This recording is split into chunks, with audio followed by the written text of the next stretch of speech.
우리는 그리스도께서 우리를 위하여 저주를 받은 바 되사 율법의 저주에서 우리를 속량하셨으니 그럽니다. 우리를 율법의 저주에서 우리를 속량했다는 것은 건져내셨다는 겁니다. 구원해 내셨다는 겁니다. 율법의 저주에서 우리를 구원해 내셨다는 말이 무엇인가? 오늘 10절 말씀해 보시면 무릇 율법 행위에 속한 자들은 저주 아래에 있나니, 율법 행위라고 하는 것은 율법을 의지하여 율법대로 살아서 구원받겠다고 하는 그런 사람들의 행위를 율법 행위에 속한 자들이라 이렇게 이야기하는 겁니다.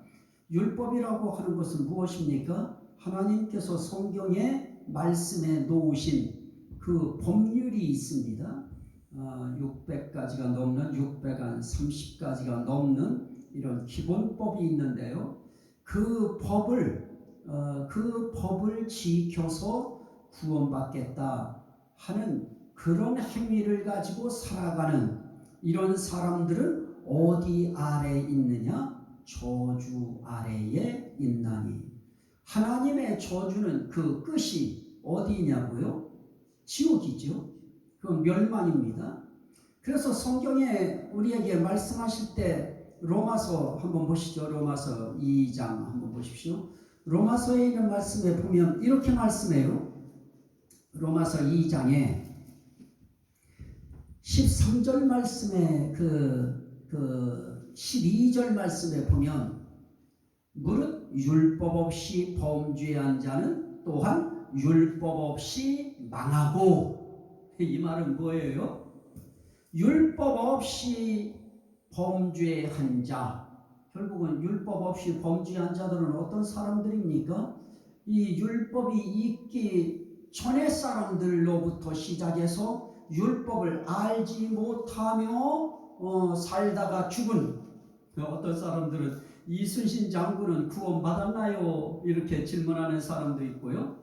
세종대왕은 구원받았을까요? 이렇게 하는 사람들이 있는데요. 그 사람들은 율법 없이 범죄한 자들이죠. 그들은 율법이 없었어요. 율법 없이 범죄한 자는 또한 율법 없이 망하고, 망한다는 것은 지옥 간다는 소리하고 똑같은 소리입니다. 망하고, 무릇 율법이 있고 범죄한 자는 율법으로 말미암아 심판을 받으리라 그럽니다. 그러면 흔히 이야기하듯이 이순신 장군은 구원받았는가? 또 우리 옛날 조상들 정말 착하게 살았던 그런 분들은 구원받았는가? 라고 할 때 14절에 이렇게 말씀합니다. 율법 없는 이방인이, 바로 우리 같은 사람들이죠. 율법 없는 이방인이 본성으로 율법의 일을 행할 때에는 이 사람은 율법이 없어도 자기가 자기에게 율법이 되나니, 이런 이들은 그 양심이 증거가 되어 그 생각들이 서로 혹은 고발하며 혹은 변명하여 그 마음에 새긴 율법의 행위를 나타내느니라. 자, 이 말씀이 뭐예요? 이방인들이 율법 받지 아니한 우리 한국 사람들 같은 경우에 유대인들은 율법을 받았다 치고 우리는 율법을 안 받았잖아요. 율법 받지 아니한 우리 이방인들 가운데에도 율법은 받지 않았어도 어떻게 사는 사람들이 있어요? 본성적으로 율법의 일을 행하는 사람들이 있어요. 착하게 사는 사람들이라는 겁니다. 누구한테 심한 소리 못하고요, 험한 소리 못하고요, 참 어려워도 힘든 가운데서도 또 불쌍한 사람이 오면 또 그 사람도 챙기게 되고요. 이렇게 본성적으로 착하게 도덕적으로 윤리적으로 사는 사람들이 있습니다. 이런 사람들은 자기가 자기에게 율법이 없어도 율법이 돼요. 그러면 결국은 그 사람은 어떤 겁니까? 율법 없이 범죄한 자는 또한 율법 없이 망하고 결국은 망하는 거예요. 결국 지옥 가는 거예요. 다른 방법이 없어요. 그리고 또 뭐라고 그래요? 3장 9절 말씀에 보면 우리는 나으냐 결코 아니라 유대인이나 헬라인이나 다 죄 아래 있다고 우리가 이미 선언하였느니라. 기록된 바 의인은 없나니 하나도 없으며. 어쨌든 이 세상 사는 유대인이 됐든 헬라인이 됐든 다 어디에 있느냐? 죄 아래에 있다고 이미 선언되어져 있는 것입니다. 그렇다면 죄 아래에 있는 사람들은 범죄한 것과 똑같은 사람들입니다. 범죄자인 것입니다. 나는 아담이 지은 것처럼 나는 선악과 따먹은 적 없는데요. 선과 악을 아는 그 나무의 열매 나보고 따먹으라고 한 적도 없고 나는 그런 거 따먹은 적도 없는데요. 이렇게 이야기할지 몰라도 그런 사람들조차도 하나님을 찾는 자도 없고 깨닫는 자도 없고 선을 행하는 자는 없나니 하나도 없도다. 결국은 율법 있는 사람은 율법 있는 대로 망하고 율법에 의하여 율법 없이 범죄한 자는 율법 없이 망하고 율법이 없는데도 본성적으로 율법의 행위를 하면서 착한 일 하나라도 하면서 살면서 자기 마음속에 이렇게 살아야 돼 하고 자기 율법이 만들어져서 살아가는 사람, 그런 사람들 마음속에 거짓말 죽어도 안 하는 사람들이 있어요. 그런 사람들은 거짓말하는 사람 보면 사람같이 보이지가 않아요. 그런 사람들은 어떻게 해요? 성경에 말씀하고 있는 거짓 증거하지 말라, 거짓말하지 말라 하는 이 계명이 이미 자기 본성적으로 그 율법의 행위를 하고 있는 거예요. 그러면 그 사람은 자기가 자기에게 이미 율법이 되어서 그 양심이 증거를 해요. 그거는 잘못된 거고 저거는 잘한 것이고 내가 지금 한 행위는 잘한 것이고 또 어제 한 행동은 잘못한 것이고 그러면서 자기 양심이 그렇게 증거도 하면서 자랑도 하기도 하고 고발하기도 하고 변명하기도 하고 그래도 이 정도는 괜찮을 거야 하고 변명도 해요. 그건 이미 율법 행위에 속한 자로 하나님이 보시는 것입니다.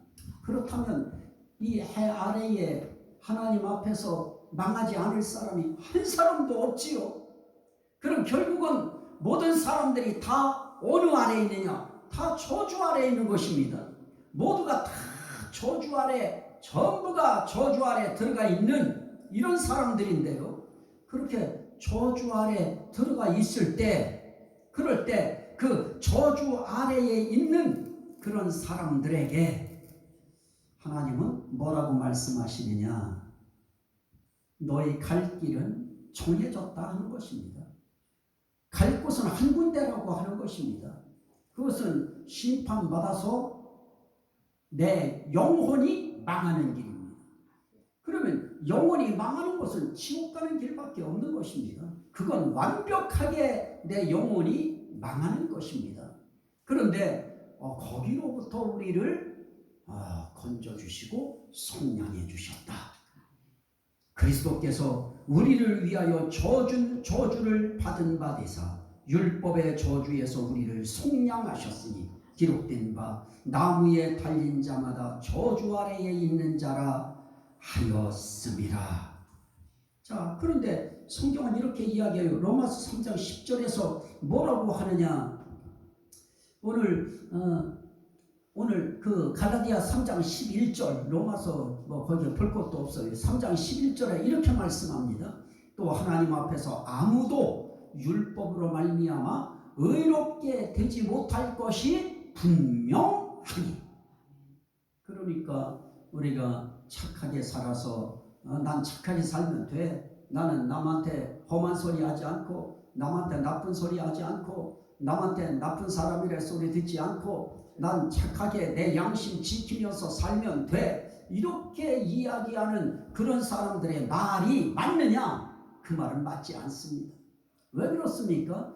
율법이라고 하는 법률을 받고 그 법률대로 살려고 법을 하나하나 거기에 맞춰서 살려고 법을 가지고 다니면서 이것이 법에 맞는 건가 아닌 건가 하나하나 따져가면서 사는 사람이라 할지라도 무엇이 안 되어집니까? 의롭게 되지 못할 것이 분명하니. 그러니까 결국은 율법 가지고 구원 못 받습니다. 근데 유대인들은 율법 지켜서 구원 얻으려고 지금까지도 예수 안 믿는 것입니다. 하나님이 주신 율법만 지키면 된다 생각하고 율법 붙들고 사는 것입니다. 근데 그거는 의롭게 되지 못할 것이 분명하다고 말씀합니다. 그리고 그 성경은 뭐라고 이야기합니까? 로마서 2장 16절에 보면 율법의 행위로서는 의롭다 함을 얻을 육체가 없느니라. 결국 그거 가지고는 우리가 살 길이 없어요. 그러면 우리는 어떻게 해야 우리가 살 수 있느냐? 의인은 믿음으로 살리라 하였습니다. 오늘 본문의 11절에 이야기한 것처럼 믿음으로 말미암아 우리는 사는 거예요. 그런데 율법은 믿음에서 난 것이 아니니 율법을 행하는 자는 그 가운데서 살리라 하였느니라. 그 가운데서 살다가 죽는 겁니다. 그 가운데서 살다가 율법 없이 율법 있는 자는 율법 있게 망하고 율법 없는 자는 율법 없는 것으로 망하고. 그러니 결국 이 땅에서 믿음을 빼놓으면 우린 의롭게 될 수 있는 길, 망하지 않을 수 있는 길, 이게 우리에겐 전혀 없는 것입니다. 단지 우리가 살 수 있는 길이 무엇이냐? 자, 로마서 2장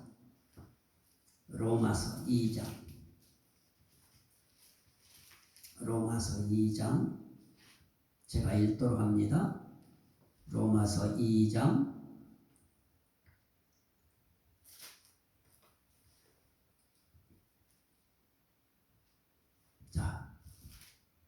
로마서 2장 우선 한 절 더 읽고요. 13절 말씀인데요. 하나님 앞에서는 율법을 듣는 자가 의인이 아니요 오직 율법을 행하는 자라야 의롭다 하심을 얻으리니. 그런데 율법을 행해야 되는데 율법 행해가지고도 의롭게 될 수가 없다고 했으니 이 율법 아래에 있는 자들은 다 영원히 망해서 지옥 갈 수밖에 없는 그런 처지에 처하게 된 것입니다. 자, 그러면 율법이 요구하는 게 무엇이냐? 이게 중요합니다. 자, 로마서 8장 보십시오. 로마서 8장 제가 읽습니다. 로마서 8장 3절. 로마서 8장 3절. 율법이 육신으로 말미암아 연약하여 할 수 없는 그것을 하나님은 하시나니 그 죄로 말미암아 자기 아들을 죄 있는 육신의 모양으로 보내요. 육신의 죄를 정하사 육신을 따르지 않고 그 영을 따라 행하는 우리에게 율법의 요구가 이루어지게 하려 하시니라. 자, 율법의 요구가 이루어지게 하시려고 한다고 하는 것은 결국 무엇입니까? 율법의 요구라고 하는 것은 다른 것이 아닙니다. 율법이 요구하는 것은 율법을 지키는 자는 율법 전체를 행할 의무가 있는 자라. 그래서 율법을 하나라도 지키면서 살아야 된다고 하는 사람은 율법 전체를 지켜야 될 의무가 있는 사람들입니다. 그러면 율법이 요구하는 게 뭐예요? 율법 전체를 지켜라 그러는 것입니다. 율법 630가지면 630가지, 1000가지면 1000가지, 100가지면 100가지, 600가지 얘기할 것도 없어요. 율법을 100가지라고 한다고 하면 100가지 가운데 아브라함은 하나님 앞에 협상할 때 이랬어요. 내가 의인 50명만 저 소돔과 고모라에서 찾으면 그 성을 용서해 주시겠습니까? 45명 찾으면 용서해 주시겠습니까? 30명 찾으면 용서해 주겠습니까? 점점 내려가요. 그러다가 의인 10명만 찾아도 용서해 주시겠습니까? 하나님은 용서해 주겠다고 그랬어요. 그런데 율법은 절대로 율법이 요구하는 것은 그렇게 하지 않습니다. 율법은 율법 전체를 다 지켜라고 합니다. 만약에 여러분들이 저한테 목사님 저는 100가지 중에 99가지는 지키야 하는데 한 가지 못 지켰는데 그 한 가지 목사님 좀 봐주세요. 나는 얼마든지 봐드립니다. 그런데 율법은 100가지면 100가지의 전체를 다 지키도록 요구해요. 그러면 율법의 요구를 이 땅에서 지킬 사람이 있을까요? 우리는 차를 몰고 다니니까 운전하는 사람들은 교통법규 분명히 딱지 낀다고 되어 있고요. 그것도 심하면 면허도 반납해야 되고요. 이런 상황인데도 가끔 눈치 보면서 어떻게 할까요? 시간과 상황에 따라서 카메라 없을 때 지나갈 때도 있어요. 그런데 율법은 그런 걸 용납하지 않아요. 율법 전체를 행할 의무가 있다고 그렇게 요구하는 거예요. 그러면 100가지 다 지켜라 이거예요. 그런데 이 세상에 해 아래 누가 그걸 지킬 수 있어요? 율법으로는 의롭게 함을 입을 육체가 단 한 사람도 없다고 말씀했는데 어떻게 이게 가능해요? 그래서 인간은 그걸 할 수 없기 때문에 하나님께서 어떻게 해요? 하나님은 하시나. 어떻게 해요? 죄로 말미암아 자기 아들을 죄 있는 육신의 모양으로 보내요. 육신의 죄를 정하사. 그래서 내 죄를 예수님에게 대신 정해버리셨어요. 그래서 예수님을 십자가에 못 박혀 돌아가시도록 했습니다. 그게 뭡니까? 죄 지은 사람은 죄의 값은 사망입니다. 죽는 겁니다. 그런데 죽을 때 1차적인 죽음이 있어요. 우리 생명 떨어지는 거예요. 2차적인 죽음이 또 있어요. 그거는 심판받아서 지옥 가야 돼요. 그거를 2차적이면서 그거를 영원한 죽음이라고 그래요. 그런데 이 죽음을 당할 때 그때 오늘 말씀에 있는 것처럼 예수 그리스도가 내가 받아야 될 죄값을 그리고 내가 죄값으로 죽어야 될 내 죽음을 예수 그리스도께 대신 죄를 정해서 예수의 육신을 십자가에 못 박히게 하나님이 하셨어요. 그러면서 하나님과 예수님 사이에 어떤 계약이 있었느냐? 네가 십자가에 못 박혀 달려 죽음으로 네가 백성들의 죄를 위하여 대신 죽었다고 하는 것을 믿는 사람들에게 죄가 사면되어지는 은혜를 주리라. 이게 십자가의 계약이에요. 십자가에 달려 돌아가시는 것에 대한 하나님과 예수 그리스도 사이의 계약입니다. 그대로 예수님은 십자가에 달려 돌아가셨어요. 하나님께서 우리에게 베푸신 은혜인 겁니다. 이 세상 그 누구도 율법을 벗어날 사람도 없고 율법의 정죄에서 혼자 스스로 죄사함을 받을 수 있는 사람도 없기 때문에 하나님이 그 일을 대신 그것도 인간은 못해요. 인간은 피가 더러워져 있어요. 인간은 모두가 다 죄인이 돼 있어요. 그래서 하나님께서 하나님이 오시게 만드시는 거예요. 사람 몸을 입고 그래서 남자와 여자와 결혼해서 오게 하시는 것이 아니고 성령의 능력으로 처녀 마리아의 이 배를 이용하여 예수님이 세상에 오시는 겁니다. 대신 인간의 육신의 모양을 가졌다는 자체로 어떻습니까?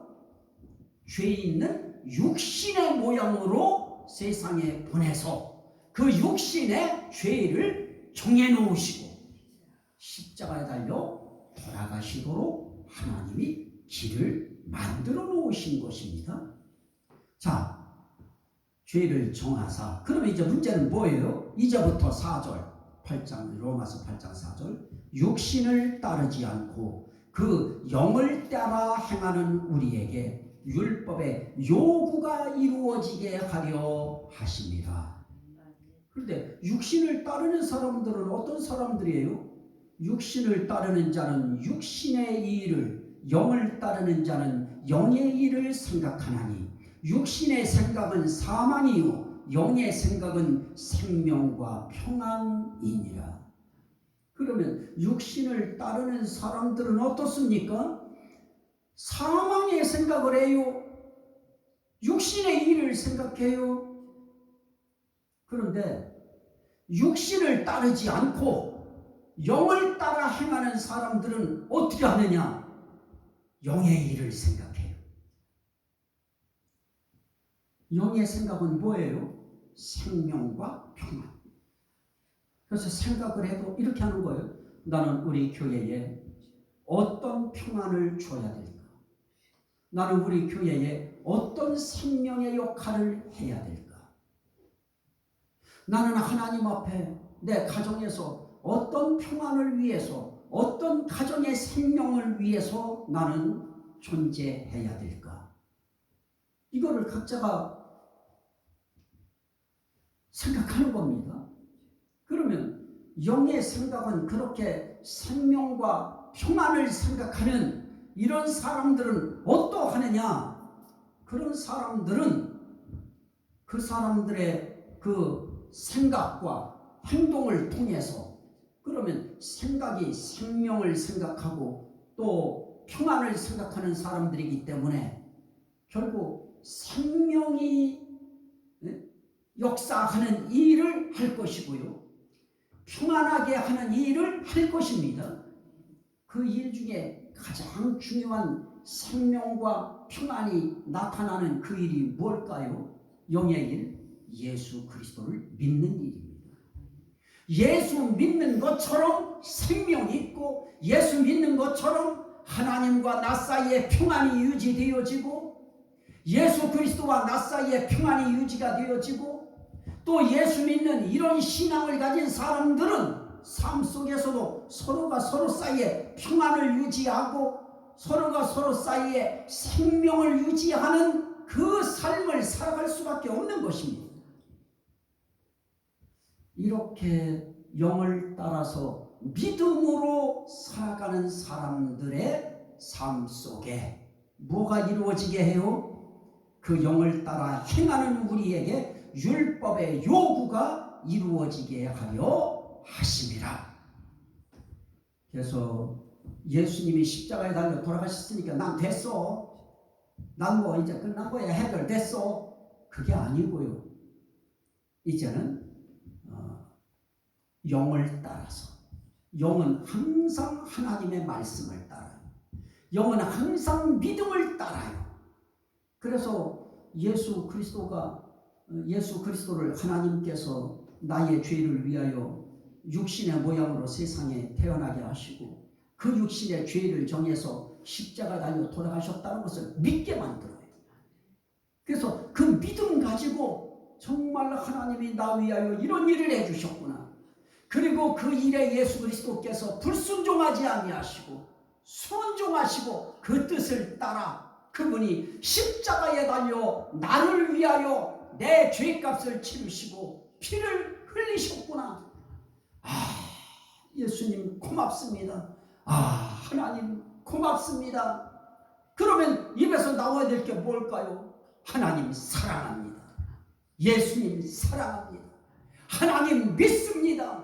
예수님 믿습니다. 이 고백이 나올 수밖에 없는 것입니다.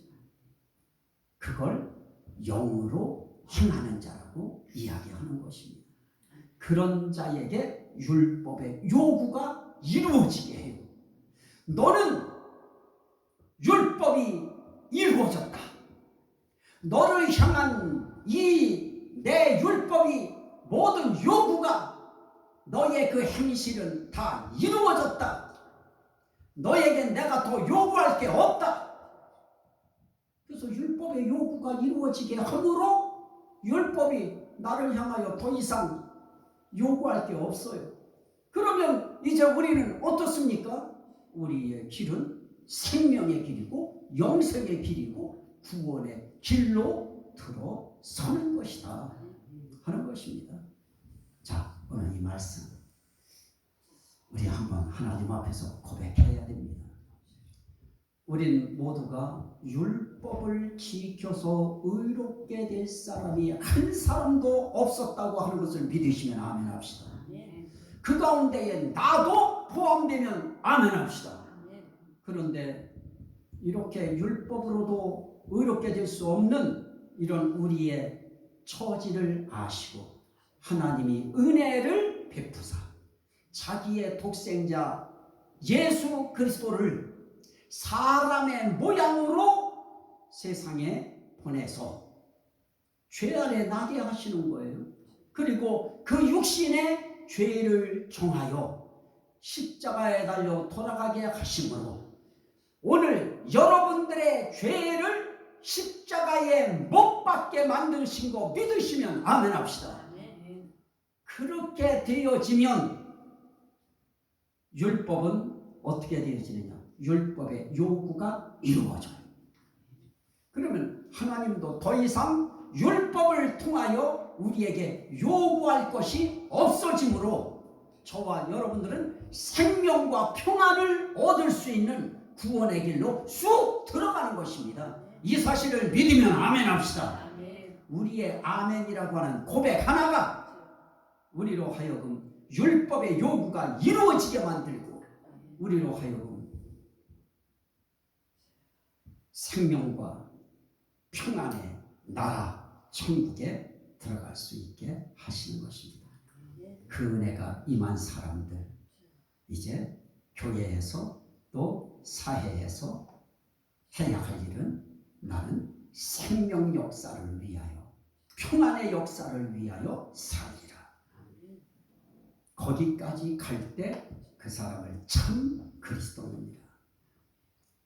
바로 그 주인공이 저와 여러분 되시기를 주의 이름으로 축원합니다. 아멘. 우리 같이 한번 주여 삼창하고 우리 감사기도 합시다.